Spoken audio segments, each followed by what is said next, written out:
Dividend profit appropriation data எப்படி generate பண்ணலான்னு பார்க்கலாம். அதுக்கு மெனுவில் சொசைட்டி கிளிக் பண்ணிக்கோங்க.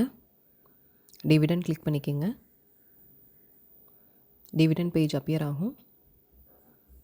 இதில் ப்ராஃபிட் அப்ராப்ரியேஷன் டேட்டான்ற பட்டன் கிளிக் பண்ணிக்கோங்க. அப்டேட் ப்ராஃபிட் அப்ராப்ரியேஷன்ற பேஜ் அப்பியர் ஆகும். இதில் profit GL, loss profit appropriation year இதெல்லாம் செலக்ட் ஆகிருக்கும். இதில் ப்ரீவியஸ் இயர் டிவிடெண்ட் ஜிஎல்ன்ற ஒரு லிஸ்ட்டு காமிக்கும். அதில் போனஸ் ப்ரொவிஷன்னு செலக்ட் பண்ணிக்கோங்க. சப்மிட் பட்டன் கிளிக் பண்ணிக்கோங்க. ப்ராஃபிட் அப்ராப்ரியேஷன் அப்டேட் சக்ஸஸ்ஃபுல்லின்னு மெசேஜ் காமிக்கும்.